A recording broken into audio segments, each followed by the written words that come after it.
अस्सलामुअलैकुम वरहमतुल्लाहि वबरकातुहू। अज़ीज़ तलबा, मैं मोहम्मद शहज़ाद ख़ान आप तमाम ही का अपने चैनल SK एजुविज़न में आप तमाम का खैर मकदम करता हूँ। आप तमाम ही का तहे दिल से इस्तकबाल करता हूँ। उम्मीद करता हूँ आप तमाम ही खैर आफियत से होंगे और खुश व खुर्रम ज़िंदगी गुजार रहे होंगे। प्यारे बच्चों, जान पहचान आपके निसाब के सवाल जवाब की सिलसिला चल रहा था। सवाल जवाब की इसी सिलसिले में, इसी कड़ी में आज हम आपके लिए दूसरा सबक लेकर हाजिर हुए हैं और सबक का नाम है बेतकल्लुफ़ी। सबक का नाम क्या है? बेतकल्लुफ़ी। इसमें इसके सवाल के साथ आपको जवाबात भी बताए जाएंगे और आपको याद कराने की कोशिश की जाएगी। आप वीडियो को एक बार, दो बार, तीन बार रिपीट कर करके देखेंगे तो आपको सवाल जवाब आसानी से याद हो जाएंगे, क्योंकि पढ़ने से ज़्यादा सुनने से चीज़ें ज़्यादा याद रहती हैं और देखने से और भी अच्छी तरह से याद हो जाती हैं। ठीक है प्यारे बच्चों, बिल्कुल वक्त ज़ाया नहीं करेंगे। बस ये कोशिश करेंगे कि आप जल्द से जल्द अपने तमाम दोस्तों में वीडियो शेयर कर दें ताकि एग्ज़ाम की तैयारी उनकी बहुत बेहतर हो सके, क्योंकि एग्ज़ाम में किताब के पीछे से ही सवाल पूछे जाते हैं, उन्हीं से ही एडिट करके, उन्हीं सवाल को तोड़ मरोड़ के या उन्हीं सवालों को घुमा फिरा कर आपसे पूछा जाता है। ठीक है, आइए पढ़ते हैं हम सवाल नंबर 1। सवाल नंबर 1, बेतकल्लुफ़ी से क्या परेशानी होती है? जवाब, बेतकल्लुफ़ी से तरह तरह की परेशानियाँ होती हैं। बेतकल्लुफ़ दोस्तों की वजह से बेइज्जती हो जाती है, ज़ाती और माली नुकसान होता है। बेतकल्लुफ़ दोस्त कपड़े उधार ले जाते हैं, खाने की फरमाइश कर देते हैं, दूसरे के सामने वाहियात बातें करते हैं जिससे आपको शर्मिंदगी का सामना करना पड़ता है। गरज़ ये कि यूँ तो बेतकल्लुफ़ी में हज़ारों बुराइयाँ हैं, लेकिन सबसे बड़ी बुराई ये है कि बसा औक़ात उसके तुफ़ैल आपको सख्त खिफ़्फ़त व तकलीफ़ उठानी पड़ती है। आइए देखते हैं सवाल नंबर 2। ठीकरे ने अपने एक किरदार की बेतकल्लुफ़ी का ज़िक्र किस तरह किया है? ठीकरे का जो आपके निसाब में ज़िक्र है उनके बारे में पूछा है, उन्होंने अपने किरदार का ज़िक्र कैसे किया है बेतकल्लुफ़ी के बारे में? तो बताते हैं जवाब। ठीकरे ने अपने एक किरदार का ज़िक्र इस तरह किया है कि वो साहब जिसके यहाँ ठहरे थे उससे रुखसत होते वक्त एक कमीज़ मांग लिया करते थे और कहते थे जल्द लौटा दूंगा, लेकिन वापस कभी लौटाते नहीं थे, इतने बेतकल्लुफ़ थे। सवाल नंबर 3, ए ज़ौक़ तकल्लुफ़ में है तकलीफ़ सरासर, मिसरे में शायर क्या कहना चाहता है? तो जवाब लिखेंगे, इस मिसरे में शायर ये कहना चाहता है कि तकल्लुफ़ बुरी चीज़ है, तकल्लुफ़ में तकलीफ़ का सामना करना ही पड़ता है, इसलिए हमें हरगिज़ तकल्लुफ़ नहीं करना चाहिए, क्योंकि जब भी हम तकल्लुफ़ करते हैं तो तकल्लुफ़ से हमें कोई ना कोई तकलीफ़ का सामना हमेशा करना होता है। नीचे लिखे हुए मुहावरों को जुमलों में इस्तेमाल कीजिए। नीचे जो मुहावरे दिए गए हैं इनको जुमलों में इस्तेमाल करना है, यानी इनके वाक्य बनाने हैं। ठीक है, हींग लगे ना फिटकरी पहला मुहावरा है। इसका जुमला कैसे बनेगा?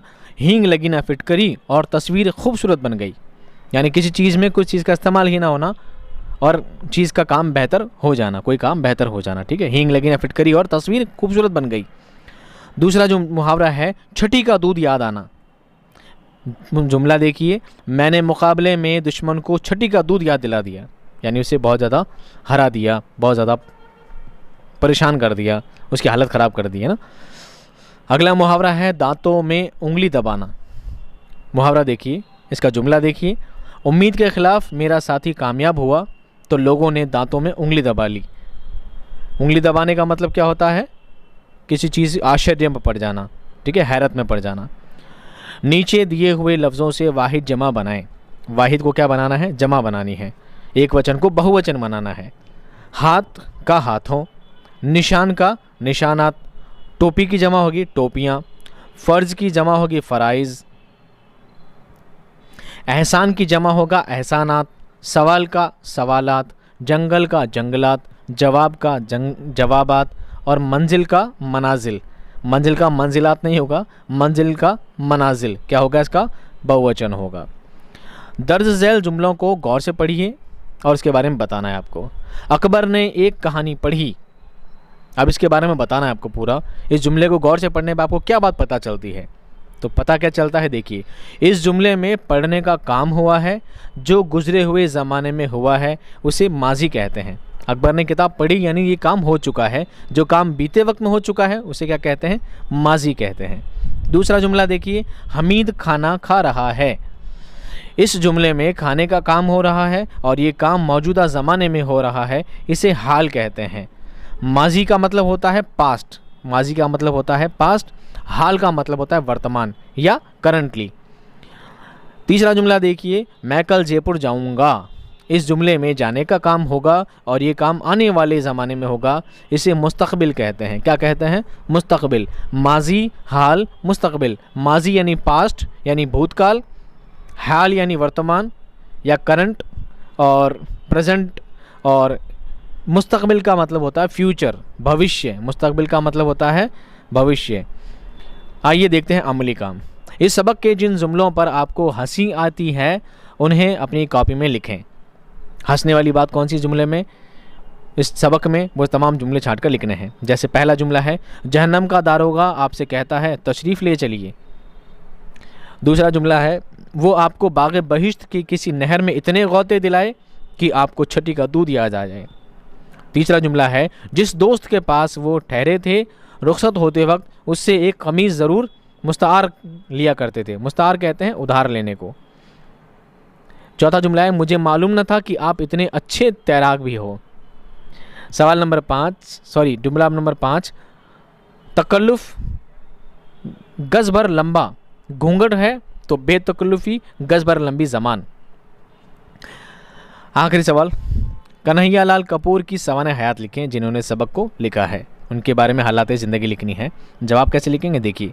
नाम है कन्हैया लाल कपूर, पैदाइश 1910 ईस्वी पाकिस्तान के शहर लाहौर में हुई, वफ़ात 1980 ईस्वी में पंजाब में हुई।